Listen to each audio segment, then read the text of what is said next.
बिहार में चुनाव होने जा रहा है, झारखंड में चुनाव होने जा रहा है और 2026 में पश्चिम बंगाल में भी विधानसभा के चुनाव होंगे।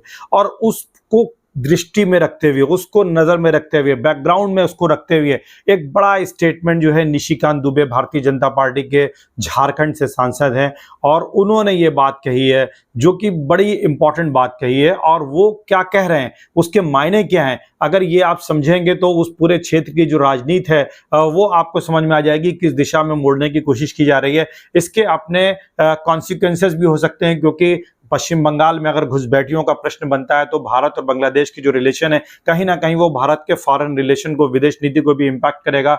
और जिस तरीके से एनआरसी के दौरान भारत और बांग्लादेश के रिलेशन में एक तनाव सा उभरा था, वो फिर हमको देखने को मिल सकता है। हालांकि उन्होंने अपने संसद में भाषण देते वक्त ये बात लोकसभा में उठाई है, लेकिन इसके एक मायने दिखाई जरूर पड़ते हैं। और वो क्या कह रहे हैं कि झारखंड, साथ ही साथ बिहार और पश्चिम बंगाल के कुछ जिलों को मिलाकर के एक यूनियन टेरिटरी बना दी जाए। इस यूनियन टेरिटरी को क्यों बनाया जाए, ये सबसे बड़ा सवाल है। वो ये कह रहे हैं कि बंगाल का जो मालदा जिला है, मुर्शिदाबाद है, उसको इस यूनियन टेरिटरी में शामिल कर दिया जाए। इसी तरीके से बिहार का अररिया है, किशनगंज है, कटिहार है, यहाँ के इन जिलों को बिहार के और यूनियन टेरिटरी में शामिल कर दिया जाए। इसी तरीके से झारखंड का जो साहिबगंज संथाल परगना है उसको यूनियन टेरिटरी में हासिल किया जाए। कुछ जिलों के उन्होंने नाम लिए हैं, खास करके किशनगंज, अररिया, कटिहार, पूर्णिया, इसी तरीके से मालदा, मुर्शिदाबाद।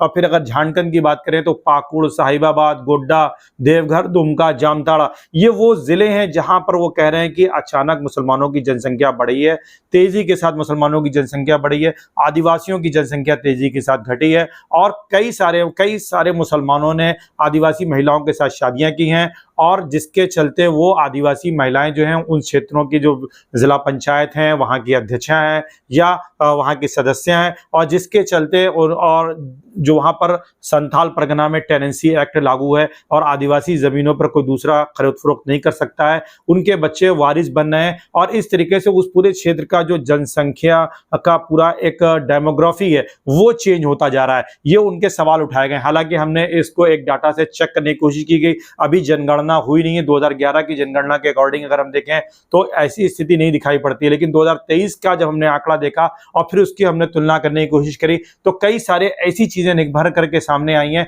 कि जो निशिकांत दुबे के दावे के खिलाफ भी जाती हैं। क्योंकि किशनगंज की जनसंख्या में ड्रास्टिकली करीब 8 से 7-8% की कमी आई है। इसी तरीके से मालदा की जनसंख्या में भी कमी नजर आई है और वहां मुसलमानों की जनसंख्या में भी कमी हुई है। तो इस तरीके के डाटा को हम देखने और समझने की कोशिश करते हैं। और ये आखिर क्यों किया जा रहा है, इसके पीछे बैकग्राउंड क्या हो सकता है, क्योंकि अगर हम इस तरीके के विषय को उठाएंगे और उन्होंने जब अपनी बात संसद में रखना शुरू करी, लोकसभा में, तो उन्होंने कहा कि संविधान की रक्षा करने वाले, संविधान का प्रश्न उठाने वाले संविधान के खिलाफ काम कर रहे हैं। और आदिवासियों की जनसंख्या जो 2000 में झारखंड में 36% थी वो अब घट करके 26% बची है। लेकिन यहाँ पर प्रश्न ये उठता है, क्या जनसंख्या घटी है या झारखंड में जनसंख्या का जो है ज्यादा माइग्रेशन हुआ है, बाहर से लोग आकर के रोजगार की तलाश में बसे हैं, बिहार से आकर के बसे हैं या पश्चिम बंगाल के उन जिलों से आकर के बसे हैं जो झारखंड के सीमावर्ती क्षेत्रों में है। क्योंकि मालदा और मुर्शिदाबाद की जनसंख्या, इसी तरीके से बिहार के किशनगंज की जनसंख्या में बहुत कमी आई है। तो क्या ये कमी इसलिए आई है क्योंकि वो लोग जाके झारखंड में बसे हैं? ये एक जांच का विषय है, इसको सरकार को देखना चाहिए। क्योंकि ओवरऑल मिलाकर देखा जाए तो उस पूरे क्षेत्र का जो जनसांख्यिकीय पूरा एक डाटा है उसमें बहुत ज्यादा परिवर्तन नहीं दिखाई पड़ता है। ये चीज एक बड़ी इंपॉर्टेंट है। और फिर वो ये कह रहे हैं कि 25 सीटों पर मुस्लिम आबादी 123% तक बढ़ गई है, लेकिन इसके लिए कोई सब्सटेंशियल प्रूफ जो है उन्होंने सामने नहीं शो किया है। कोई डाटा अभी गवर्नमेंट का नहीं आया है। ये सिर्फ उन्होंने इसके लिए जो पार्लियामेंट में बात कही है वो ये कही है कि जो अभी लोकसभा के चुनाव हुए हैं, वोटरों की जिस तरीके से जनसंख्या बढ़ी है उसके आधार पर उन्होंने ये सारी बातें कही हैं। जनगणना अभी हुई नहीं है जो कि 2021 में प्रस्तावित थी, कोरोना के चलते रुकी हुई है। तो ये एक बड़ा इंपॉर्टेंट चीज है और इसी के चलते उन्होंने एनआरसी का मुद्दा भी उठाया है। और एनआरसी एक बहुत ही सेंसिटिव इशू है और खास करके बंगाल के लोगों के लिए, आसाम के लोगों के लिए। पश्चिम बंगाल और आसाम भारत के सीमावर्ती राज्य हैं और जिनकी सीमाएं बांग्लादेश से मिलती हैं और बांग्लादेश से घुसपैठियों के आने की बात कही जा रही है। क्या भारत सरकार इन घुसपैठियों को अगर मान भी लिया जाए कि घुसपैठियां हैं तो क्या बांग्लादेश वापस भेजेगी? क्या बांग्लादेश इनको स्वीकार करेगा? क्या बांग्लादेश के अपने डाटाज हैं? और भारत का सिर्फ पड़ोस में एक ऐसा देश है जिसके साथ बेहतर संबंध है जो कि बांग्लादेश है। भारत के चाइना के साथ संबंध लगातार तनावपूर्ण चल रहे हैं। रहे हैं। पाकिस्तान के साथ परंपरागत रूप से एक दुश्मनी है और पाकिस्तान हमारा कभी मित्र नहीं हो सकता। और मालदीव को अगर हम देखें तो वहां पर भी जिस तरीके से चाइना ने अपनी घुसपैठ बढ़ाई है और भारत विरोधी सरकार आई है। श्रीलंका को भी आप देख सकते हैं कि भारत बहुत ज्यादा भरोसा नहीं कर सकता, हालांकि श्रीलंका से भारत के सांस्कृतिक धार्मिक संबंध भी रहे हैं।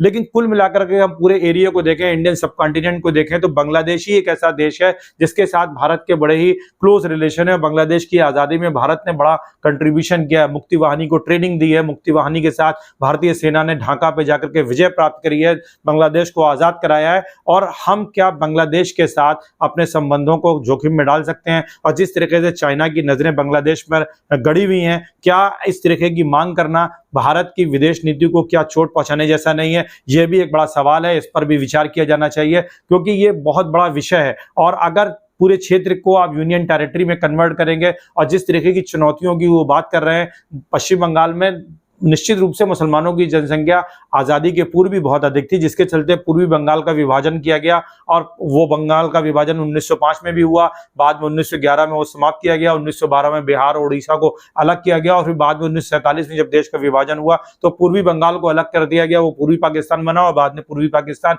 बांग्लादेश के रूप में स्वतंत्र अस्तित्व के रूप में आया, एक आज़ाद देश के रूप में आया। तो ये वो सारी चीज़ें हैं जिसको हमें ध्यान में रखना होगा। बंगाल में परंपरागत रूप से ट्रेडिशनली मुसलमानों की जनसंख्या ज़्यादा रही है, क्योंकि बांग्लादेश या बंगाल का जो पूरा एरिया है वहां पर जो मुसलमानों की जनसंख्या की एक बड़ी जनसंख्या, उसका कारण वहां पर कबायली सामाजिक संरचना थी। और जब वहां पर इस्लाम पहुंचा तो जब वहां के कबीलों के सरदारों ने अपने धर्म का परिवर्तन किया तो बड़ी तादाद में उनके कबीले के लोगों ने भी धर्म का परिवर्तन किया, जिसके चलते वहां बड़ी जनसंख्या में मुसलमान दिखाई पड़ते हैं। जबकि वही जनसंख्या आपको दिल्ली और उसके आसपास के क्षेत्रों में नजर नहीं आएगी, क्योंकि यहाँ पर उस तरीके का कबायली स्ट्रक्चर नहीं था। क्योंकि मुसलमान भारत में जो आए वो विदेशों से आने वाले मुसलमान 5% से ज्यादा नहीं रहे होंगे, 95% मुसलमान तो इसी देश का है। ये चीज हमको समझनी होगी। तो हम अपने पूरे देश के सामाजिक राजनीतिक ढांचे को ध्यान में रखते हुए और देश के विदेशों के साथ संबंधों को ध्यान में रखते हुए इस तरीके की मांगों का जो औचित्य है